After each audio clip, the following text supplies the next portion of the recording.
Un rapero baleado 10 veces en un estacionamiento. El asesino lo grabó y lo subió antes de que el cuerpo estuviera frío. Un jefe de banda que manejaba contratos de asesinato en Suecia desde una mansión en Turquía.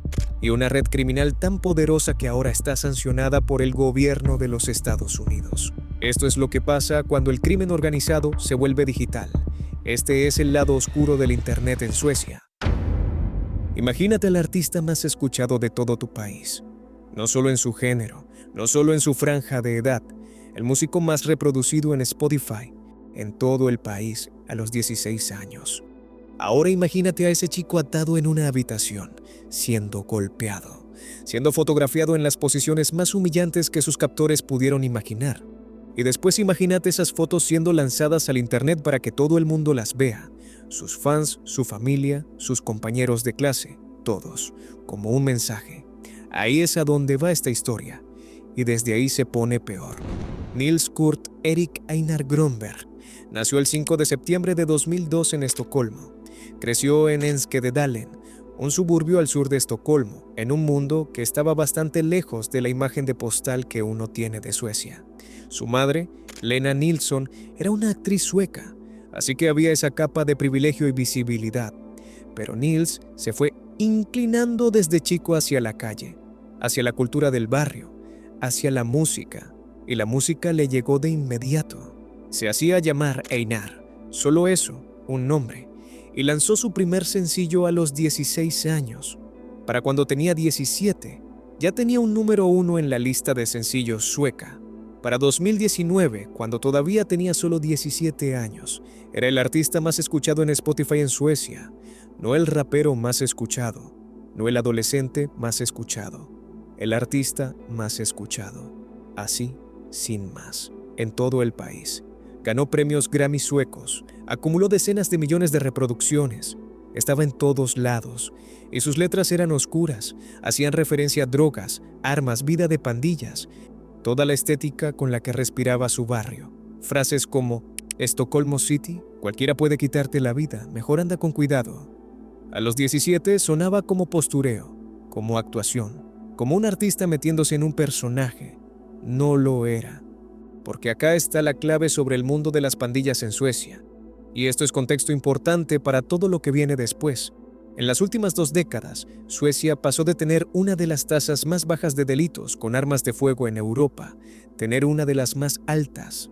Redes criminales, muchas de ellas enraizadas en comunidades de inmigrantes que el sistema del país había abandonado sistemáticamente, se fueron repartiendo ciudades como Estocolmo, Gotemburgo y Malmö en territorios. Tráfico de drogas, tiroteos, atentados con bombas, chicos reclutados desde los 11 años para cometer asesinatos porque todavía no tienen edad de responsabilidad penal.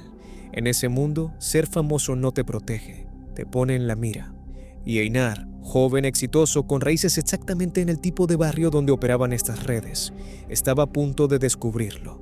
A principios de 2020, Einar cayó en una trampa.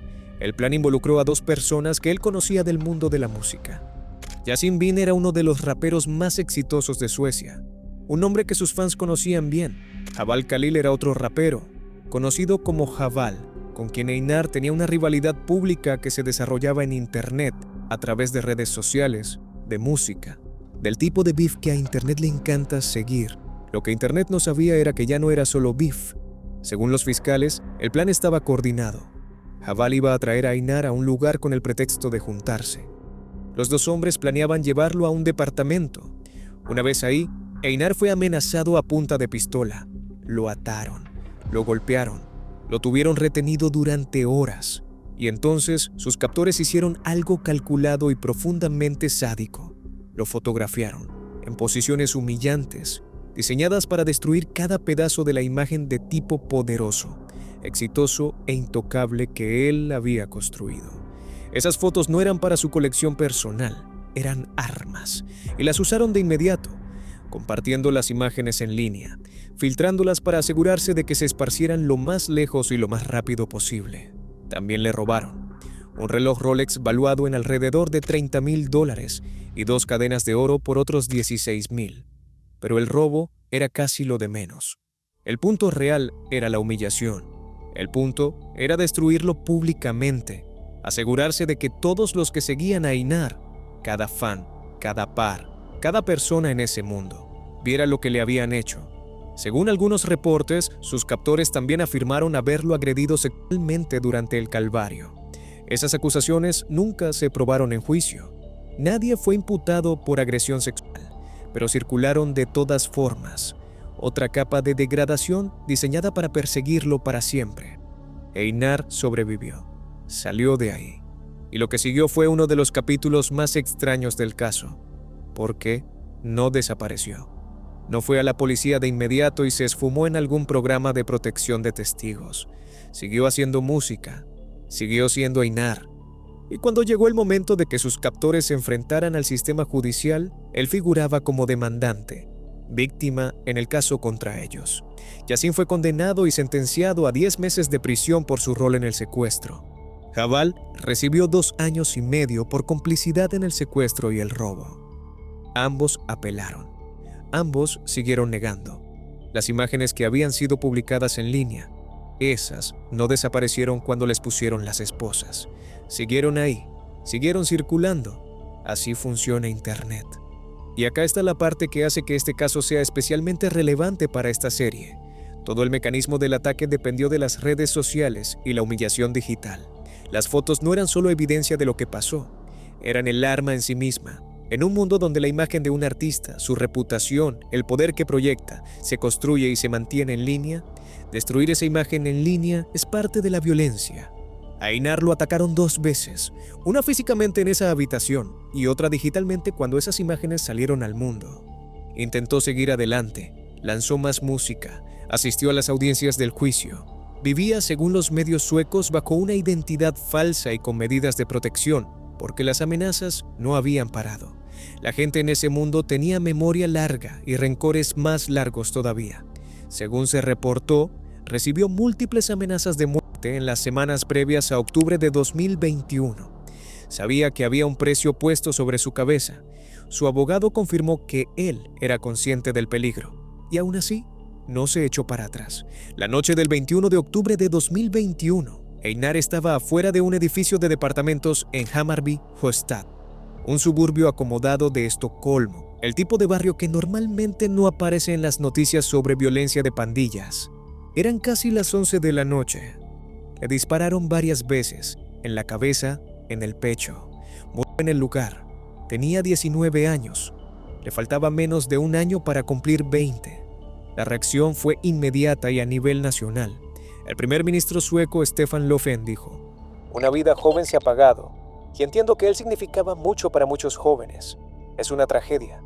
La ministra de Cultura envió sus condolencias.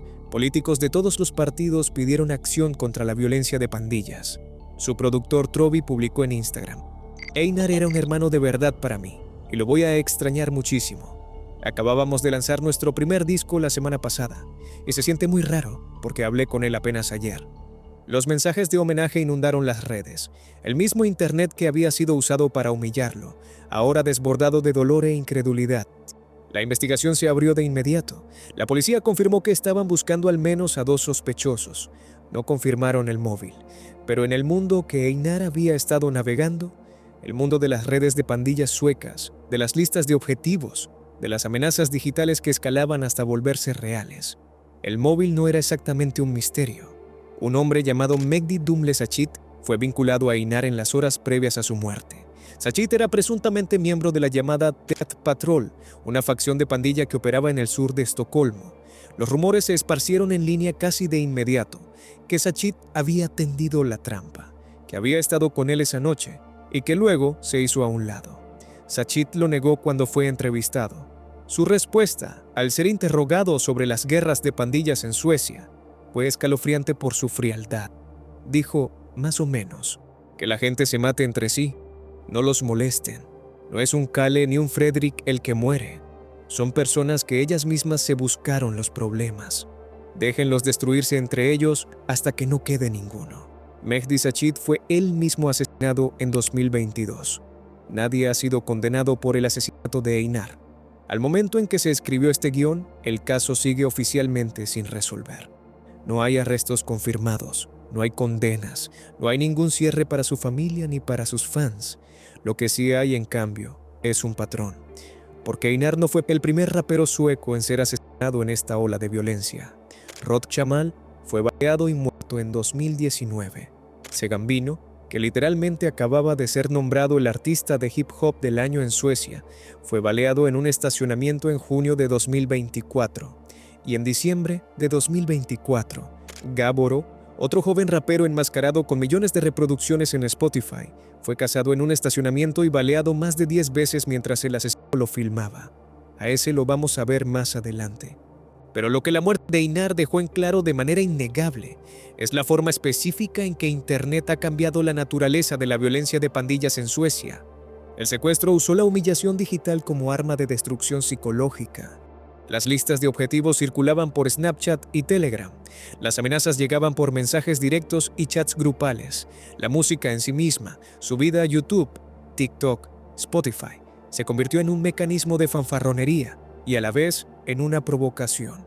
Los raperos se burlaban de sus rivales a través de las letras. Los rivales respondían con publicaciones. Todo escalaba en público, en línea, en tiempo real, hasta que alguien apretaba el gatillo. Hay algo genuinamente perturbador en el arco de la vida de Einar, un chico de un suburbio de Estocolmo que encontró la música y se convirtió por un momento en el artista más escuchado de todo su país, que sobrevivió a un secuestro, fue humillado y tuvo sus momentos más degradantes convertidos en armas y esparcidos por internet, que siguió adelante de todas formas, que siguió haciendo música, que fue advertido de que lo iban a matar y se negó a desaparecer, y que murió en una vereda a los 19 años, mientras su disco más nuevo todavía era novedad.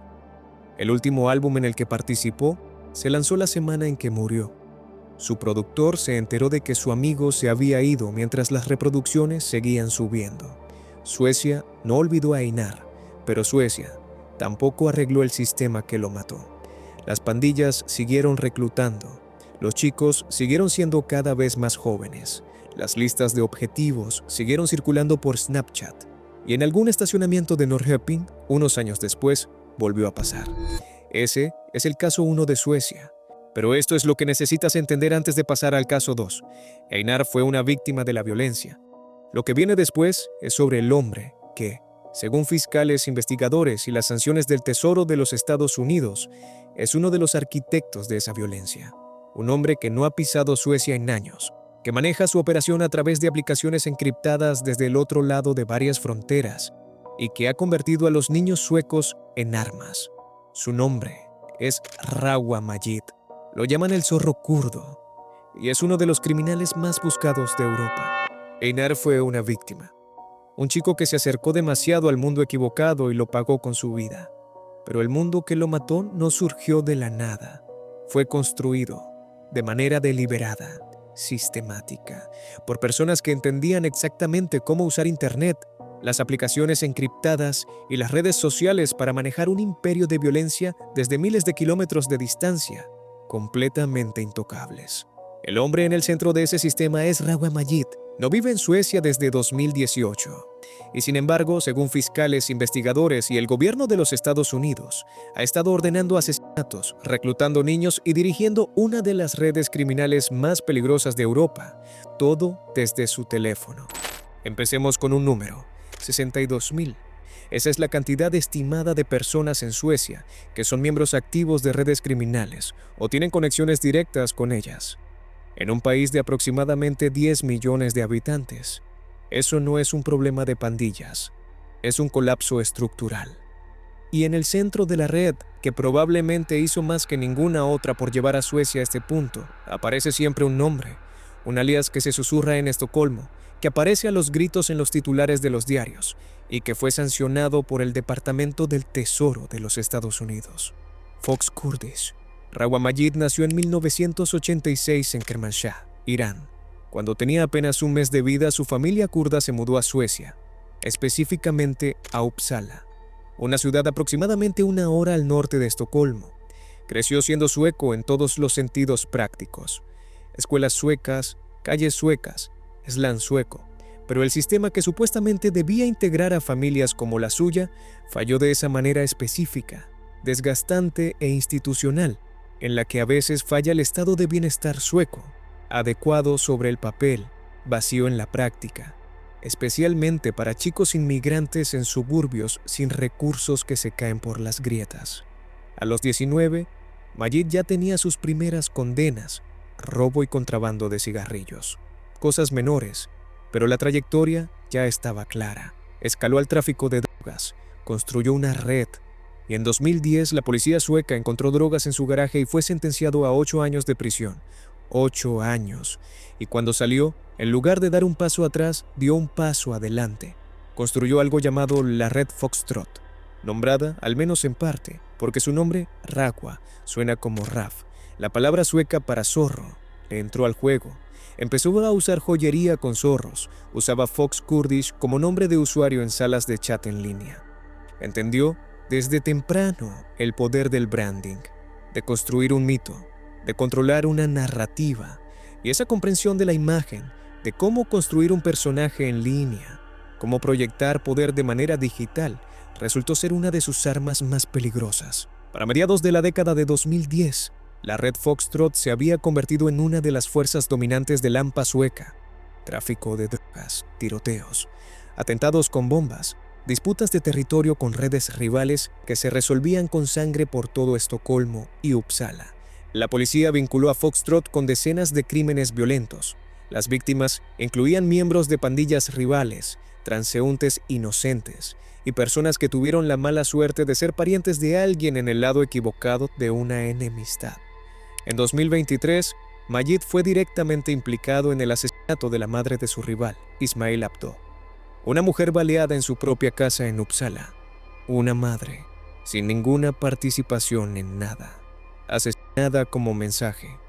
La represalia de Abdo llegó rápido.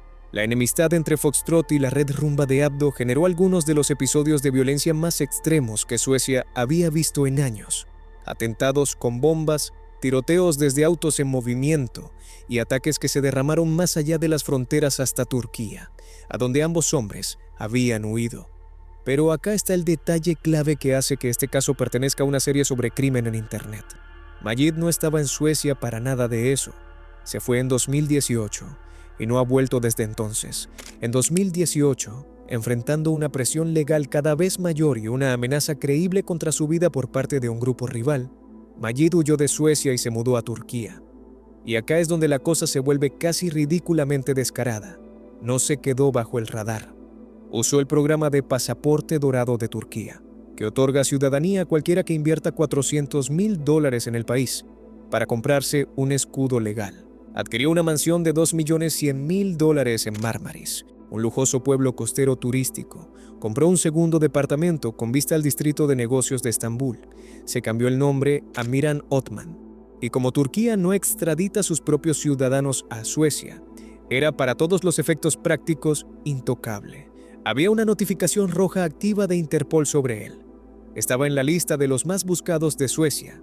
Y él estaba sentado en una villa turca, enviando y recibiendo mensajes a través de aplicaciones encriptadas, dirigiendo las operaciones de vuelta a casa como un director ejecutivo en trabajo remoto, excepto que las operaciones eran contratos de asesinato y envíos de droga.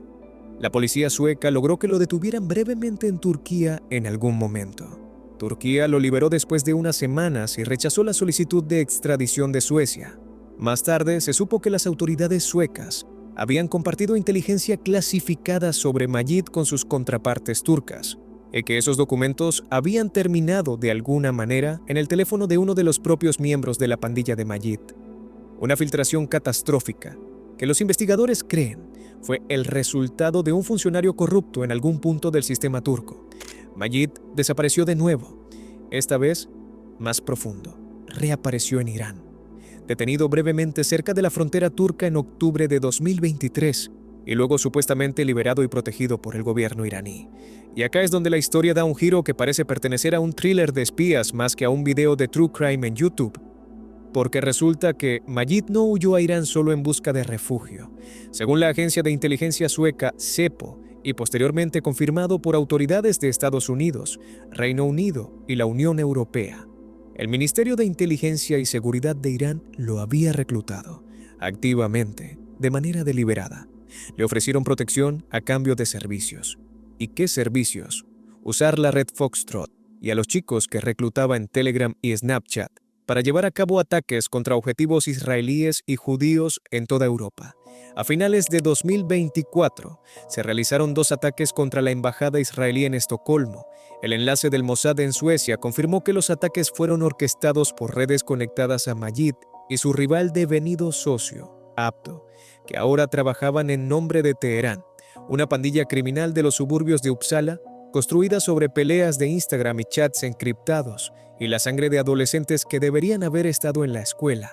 Ahora funcionaba como un instrumento de la política exterior iraní. En marzo de 2025, el Departamento del Tesoro de los Estados Unidos sancionó oficialmente a Rawa Majid y a toda la red Foxtrot.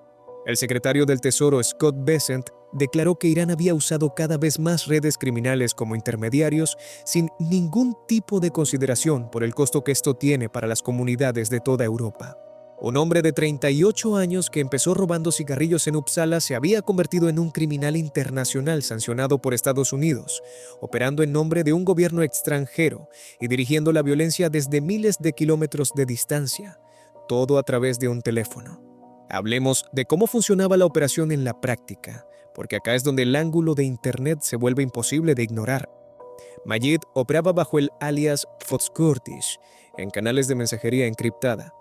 Enviaba mensajes de voz, arrogantes, amenazantes, diseñados para ser escuchados y para generar miedo, que luego fueron interceptados por la policía y filtrados a los medios suecos. Uno que fue transmitido por el medio Expressen lo tenía diciendo, en jerga callejera sueca: «Hey chicos, el animal aquí. Nadie toca Strängnäs. Strängnäs es mi zona. Al que se manifieste, voy a ir por ti, de arriba a abajo. Esta es la última vez que lo digo». Sabía que los mensajes podían ser interceptados. Lo dijo igual, porque el mensaje no era solo para sus objetivos, era para su red. Era para los adolescentes en Estocolmo que seguían cuentas de pandillas en TikTok y veían a Majid como un mito, como una leyenda, como la prueba de que se podía ser intocable. Y esa mitología fue cultivada deliberadamente en línea. Investigadores suecos que estudiaban la cultura de las pandillas documentaron cómo las imágenes de Majid, fotos, símbolos, el logo del zorro de la red Foxtrot, eran remezcladas y difundidas en TikTok, convirtiéndose en memes, en moneda cultural. La pandilla no usaba las redes sociales solo para reclutar, las usaba para construir una marca, un aura de invencibilidad. Y esa marca era lo que hacía que un chico de 13 años en un grupo de Signal se sintiera parte de algo poderoso cuando aceptaba un contrato de asesinato por $13,000, lo que consolidó la reputación de Majid dentro del mundo de las pandillas, y lo que hace imposible entenderlo sin entender Internet fue la manera en que su personaje se mantenía vivo digitalmente incluso cuando él había desaparecido físicamente. No estaba en Suecia, pero estaba en todos lados en Suecia, en TikTok, en Snapchat, en los chats donde los chicos hablaban sobre en quién querían convertirse. Criminólogos suecos señalaron que los líderes de pandillas ya no necesitaban estar presentes para tener influencia. Un mensaje de voz en una aplicación encriptada, una foto de un dije de zorro, un documento policial filtrado que se compartía en un canal privado de Telegram. Con eso era suficiente para mantener vivo el mito, para que siguieran llegando reclutas, para que el dinero y la violencia siguieran fluyendo. Los chicos que hacían los asesinatos eran descartables. La red era el punto, y la red funcionaba con aplicaciones. Para 2025, las autoridades suecas estaban contraatacando con más fuerza que nunca. Empezaron a coordinar con Irak, Turquía y otros países para arrestar sistemáticamente a figuras clave de Foxtrot en el exterior. Poya Shafi, un estrecho colaborador de Majid, fue extraditado desde Irak. Ismail Abdo fue arrestado en Turquía. Varios otros altos mandos fueron detenidos en redadas coordinadas. El ministro de Justicia sueco declaró públicamente: «Mi mensaje para los criminales serios que se esconden en el exterior es claro. Ahora vamos por ustedes, uno por uno». El propio Majid sigue prófugo al momento en que se escribió este guión. Su paradero actual es clasificado. Interpol tiene una notificación roja sobre él. Estados Unidos lo ha sancionado. El Reino Unido lo ha sancionado. La Unión Europea lo ha sancionado. Y en algún lugar, en una ubicación no revelada detrás de la pantalla de un teléfono bajo un alias, casi con certeza sigue conectado. La historia de Rawa Majid es la historia de lo que pasa cuando la infraestructura criminal se vuelve completamente digital, cuando ya no necesitas estar presente para ser poderoso, cuando las aplicaciones encriptadas pueden reemplazar la presencia física, cuando la mitología de TikTok puede reemplazar la credibilidad en la calle, cuando un líder de pandilla puede estar sentado en una villa en Turquía y ordenarle a un chico de 13 años en Estocolmo que agarre un arma. Y el chico lo hace porque el algoritmo hizo que el zorro kurdo pareciera un dios. Eso no es solo una historia de crimen, es una advertencia sobre cómo se ve el crimen organizado cuando se adapta completamente a la era de Internet. Suecia todavía está tratando de descubrir qué hacer al respecto. Está bajando la edad de responsabilidad penal, está intentando intervenir los teléfonos de niños, está arrestando líderes de pandillas en países extranjeros, está corriendo de atrás, pero el teléfono nunca deja de vibrar. Ahora bien, hablamos de Einar, el artista que fue humillado en línea y perseguido hasta que lo mataron. Hablamos de Rawa Majid, el hombre que construyó la infraestructura que convirtió a niños en armas a través de Telegram y TikTok. Nuestro último caso es el que hace que esos dos mundos choquen de frente en un estacionamiento en diciembre de 2024. Un rapero, una lista de objetivos compartida en Snapchat, un pistolero con una cámara corporal y un video que estaba en las redes sociales antes de que el cuerpo se enfriara. Esta es la historia de Gaboro, septiembre de 2023. Una pandilla rival en Norrköping, una ciudad mediana unas 2 horas al sur de Estocolmo, publica algo en Snapchat. Es una lista de objetivos, con nombres, con direcciones y un mensaje que dice más o menos, todos los que están en esta lista van a morir tarde o temprano. La lista apunta a miembros y allegados de una red llamada la Red Kalo, personas de los barrios Hageby y Navestad de la ciudad, gente del barrio, gente que creció junta. Uno de los nombres en esa lista era el de un chico de 22 años que hacía música con una máscara. Su nombre era Ninos Moses Kouri. El mundo lo conocía como Gaboro. Gaboro surgió de la misma manera que muchas estrellas del rap sueco surgieron en esta época, TikTok. En 2022 empezó a postear. Usaba un pasamontañas negro con el águila siríaco aramea, representando su herencia étnica. Usaba anteojos de sol, nunca mostraba su cara. Se convirtió en su sello, esta identidad completamente enmascarada. Un misterio visual que generaba curiosidad, que hacía que sus videos se compartieran solos, que lo hacía distintivo en una escena llena de artistas. La música conectó. Su canción Browski, en la que aparece usando un cinturón de cartuchos cargado con lo que parece ser munición de escopeta, acumuló más de 1,5 millones de vistas en YouTube. Sus números en Spotify subían de manera constante. Para el momento de su muerte, tenía más de 226,000 oyentes mensuales en la plataforma y su tema Harky había acumulado más de 11 millones de reproducciones. Tenía 23 años. Su carrera todavía estaba acelerando. En mayo de 2024 lanzó un EP llamado Rush Hour, que llegó al puesto 24 en los charts de álbumes suecos, una posición real en las listas, un hito legítimo, y también estaba, según la policía, inmerso en el mundo de la Red Kalo, la misma red que estaba enfrascada en un violento conflicto territorial con un grupo rival llamado la facción M-Town del barrio Marielund. Un conflicto que ya había dejado muertos. Uno de esos muertos había sido alguien cercano a Gaboro. En noviembre de 2023, apenas 2 meses después de que la lista de objetivos apareciera en Snapchat, Gaboro estaba en un restaurante en Marielund con un amigo de 22 años. Solo estaban comiendo. Según la investigación policial, ese amigo era miembro de la Red Kalo. Entraron pistoleros y lo mataron a tiros en la mesa. Gaboro estaba ahí. Sobrevivió. Vio a su amigo morir frente a él. 2 hombres fueron eventualmente condenados por ese asesinato y sentenciados a cadena perpetua. Pero el conflicto no terminó con su arresto. Conflictos como este no terminan con arrestos. Terminan cuando no queda nadie a quien dispararle o cuando todos tienen demasiado miedo para seguir. Y en Norrköping, en 2024, ninguna de esas condiciones se había cumplido. Gaboro siguió haciendo música, siguió posteando, seguía ahí afuera, visible, público, identificable incluso detrás de la máscara, y su nombre seguía en esa lista. 19 de diciembre de 2024.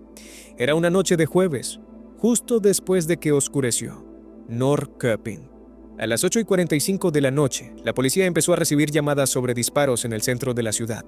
Los agentes llegaron a un estacionamiento y encontraron a un joven, gravemente herido, con múltiples heridas de bala, desplomado sobre el concreto. Era Gaboro. Ninos Moses Khoury le habían disparado al menos 10 veces. Según la investigación, lo habían perseguido, cazado.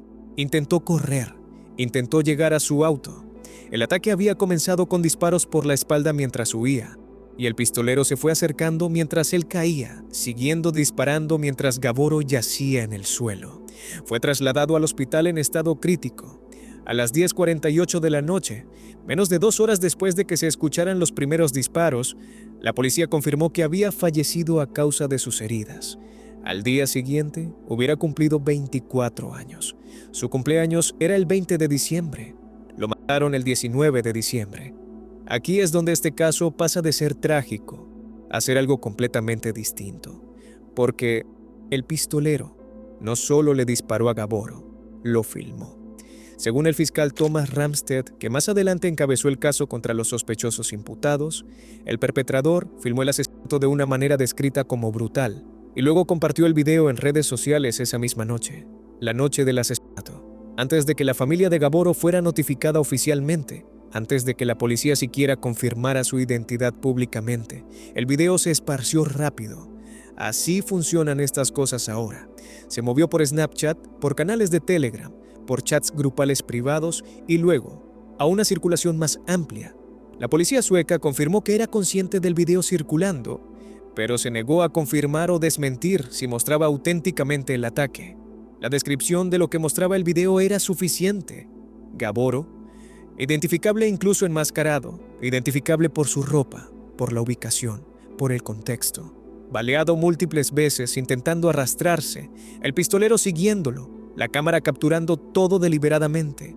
No una cámara de seguridad que por casualidad captó el ángulo, una cámara corporal o la cámara de un teléfono sostenida por el asesino. Una decisión de documentar, de grabar, de compartir.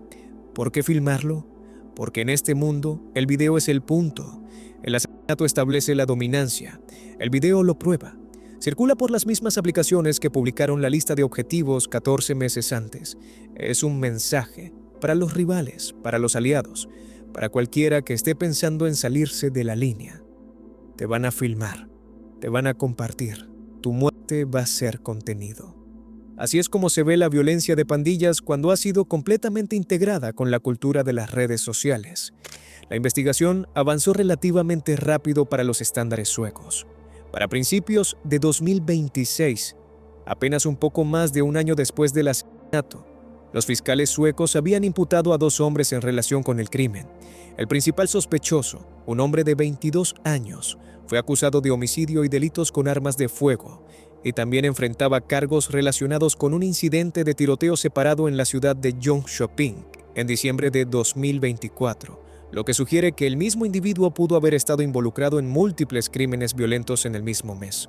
Un segundo hombre también fue imputado en relación con el caso, la Red Kalo, la facción M-Town, la lista de objetivos de Snapchat que tenía el nombre de Gaboro 14 meses antes de que muriera. Todo conectando, todo documentado, todo rastreable a través de un rastro digital que los propios asesinos crearon, porque no pudieron resistir el impulso de postear. Hay un detalle sobre el ascenso de Gaboro que no me deja de dar vueltas en la cabeza. Se volvió viral en TikTok en 2022, no a través de un sello discográfico, no a través de la radio ni de un blog de música, a través de una aplicación, a través de un video corto en una plataforma construida alrededor de la viralidad algorítmica, donde un chico con un pasamontañas y una canción podía llegar a cientos de miles de personas antes de que alguien en la industria musical tradicional supiera que existía. TikTok construyó la carrera de Gaboro, y la misma cultura de visibilidad digital que lo convirtió en una estrella también lo hizo permanentemente localizable.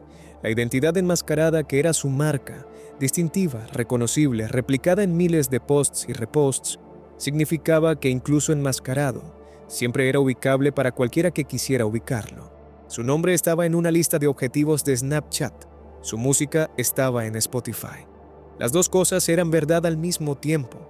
Después de su suerte, los homenajes llegaron de la misma manera en que siempre llegan ahora: posts en Instagram, videos en TikTok, reproducciones en Spotify disparándose mientras la gente escuchaba su música en su memoria.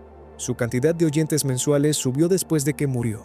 El rebote póstumo del algoritmo que pasa siempre que un artista joven muere de manera trágica y repentina, y de golpe, todo el mundo quiere escuchar la obra que se perdió. Aparecieron flores afuera del estacionamiento donde lo balearon. Su nombre fue escrito con tiza y con aerosol. El DJ sueco Alan Max y la rapera Imenela publicaron homenajes. Fans que nunca lo habían conocido hicieron duelo públicamente en línea. Y en algún canal de Telegram o grupo de Signal o hilo privado de Snapchat, las personas que pusieron su nombre en esa lista vieron la noticia. Y siguieron adelante hacia el próximo de la lista. 3 casos. 3 ángulos distintos sobre la misma catástrofe. Einar, el artista más escuchado en Suecia, secuestrado, humillado a través de fotos publicadas en línea, amenazado mediante mensajes directos y peleas en redes sociales, y finalmente baleado y muerto a los 19 años con su asesinato todavía sin resolver. Rawa Majid, el zorro kurdo, manejando un imperio criminal completo a través de aplicaciones encriptadas desde el otro lado de varias fronteras, usando la mitología de TikTok y el reclutamiento por Telegram para convertir a niños en armas, ahora sancionado por el gobierno de los Estados Unidos y supuestamente protegido por Irán. Y Gaboro, el rapero enmascarado que se volvió viral en TikTok, cuyo nombre apareció en una lista de objetivos compartida en Snapchat más de un año antes de que muriera, que fue cazado en un estacionamiento y baleado 10 veces mientras su asesino lo filmaba y publicaba el video antes de que el cuerpo se enfriara. Suecia solía ser el país que la gente citaba como prueba de que una sociedad podía ser segura, igualitaria y funcional. Todavía lo es, en muchos sentidos. Buenas escuelas, salud sólida, baja pobreza en términos relativos a los promedios globales. Pero debajo de esa imagen, algo salió muy mal. E Internet no lo causó, pero Internet lo potenció al máximo. Le dio a las redes criminales nuevas herramientas para el reclutamiento, para la comunicación, para la violencia y la humillación y la mitología. Hizo todo más rápido, más amplio y más difícil de detener. La lista de objetivos está en Snapchat. El contrato de asesinato está en Telegram. La ejecución está grabada en cámara. Y para cuando la policía ve cualquiera de esas cosas, ya fue compartida 10,000 veces. Eso es Suecia, eso es Internet, y ahí es donde estamos. Si este es tu primer video de la serie, bienvenido. Y lo siento, esta fue tu introducción. Si estás acá desde el principio, sabes que esto es lo que hacemos. Cada país, cada ángulo, cada caso que te muestra cómo Internet cambió el crimen de maneras a las que la mayoría de la gente no les está prestando atención. Suscríbete si todavía no lo hiciste. El próximo país viene en camino y no se pone más liviano. Nos vemos ahí.